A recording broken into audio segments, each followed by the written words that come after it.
जय श्री कृष्णा, जय श्री राम, जय गौ माता, जय राधे श्याम। आप देख रहे हैं हमारा तुलसी मंजरी यूट्यूब चैनल। यदि आपके भी बच्चों के विवाह में हो रही है देरी तो कर लें एक उपाय छोटा सा। तो साल में एक ही बार है ये उपाय और उसका नाम है आंवला नवमी।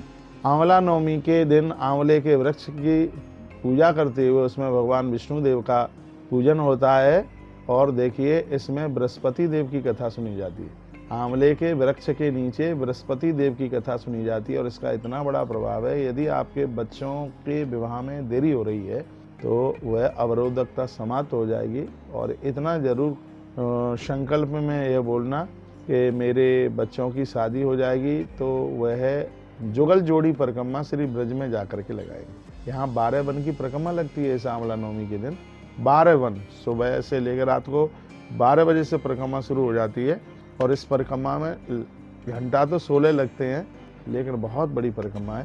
पहले बोल दिया जाता है कि बच्चों का विवाह हो जाए तो मेरा बेटा और मेरी पुत्र वधू दोनों श्री वृंदावन में ब्रज में पहुंच करके युगल जोड़ी की परिक्रमा लगाएंगे। एक जिस पति और पत्नी में बहुत ज़्यादा दिक्कत परेशानी है, यहाँ तक कि तलाक की स्थिति बन गई है, ये वरदान मिला है इस क्षेत्र को, ब्रह्मा जी का वरदान मिला है कि पति और पत्नी दोनों युगल परिक्रमा लगाएं तो उनके जीवन में कभी अनुबंध ऐसी कोई पोजीशन, ऐसी कभी स्थिति नहीं बनेगी। और मैंने तो बहुत बार कहा है कि नई नई शादियां हुई हैं बच्चों की तो आप कुछ जगह दर्शन करने के लिए जाइए। जैसे गिरिराज जी का दर्शन कीजिए, कामदगिरी का दर्शन कीजिए और उधर विंध्यवासिनी माता का दर्शन करने के लिए जाइए, भगवान मल्लिकार्जुन का दर्शन करने के लिए जाइए। गर्भ में संतान ही खत्म नहीं होगी। और उसमें से एक परिक्रमा है, वो है युगल जोड़ी की परिक्रमा, जिसमें पति और पत्नी में कभी झगड़ा ना हो, कभी अनुबंध ना हो। क्योंकि जहाँ घर में कलह और झगड़े होते हैं, यदि वहाँ किसी की मौत भी हो जाए तो ये ज़्यादा आश्चर्य मत मानिए। माता कैकेयी ने झगड़ा किया, अयोध्या का अन्नदाता चला गया।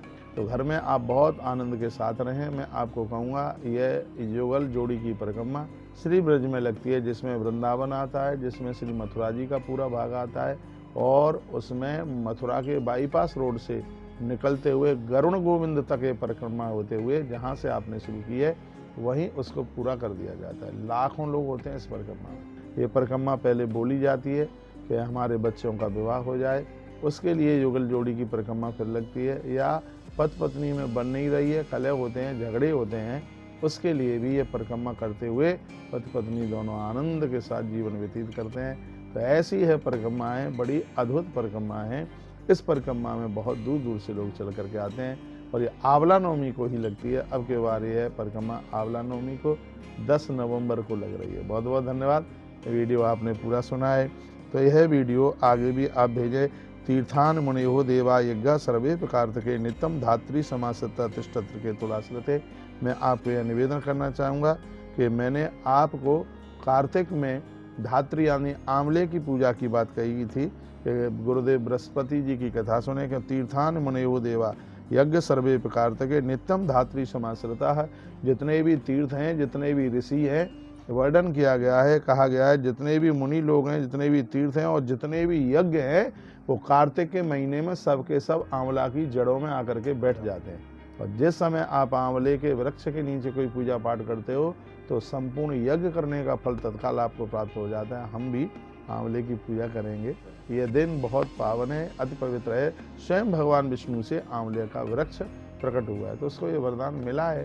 तो आपके बच्चों के विवाह में देरी हो रही है तो ये जरूर करें जो आपको निवेदित किया है। बहुत बहुत धन्यवाद। ऐसे हमारे साथ जुड़े रहिए, नई नई अपडेट प्राप्त करते रहिए। श्री ब्रज आइए, 14 नवंबर का यहाँ तुलसी सालग्राम विवाह है तो आप अवश्य में जरूर पधारें। एकादशी का दर्शन उद्यापन है, दर्शन करने के लिए हमें 12 और 13 तारीख को यहाँ इतना बड़ा कार्यक्रम है। एक ही जगह पर 10,000 साधुओं का दर्शन करने का सौभाग्य प्राप्त होगा भोजन करते हुए। एक ही स्थान पर 10,000 संत ब्राह्मणों का दर्शन होगा तो आप उनके दर्शन के लिए गौतीर्थ तुलसी तपोवन गौशाला पधारिए। बहुत बहुत धन्यवाद आप सभी का। ऐसे ही हमारे साथ जुड़े रहिए, नई नई अपडेट प्राप्त करते रहिए। जय श्री कृष्ण, जय श्री राम, जय गौ माता, जय राधे श्याम। हर हर महादेव, घर घर महादेव।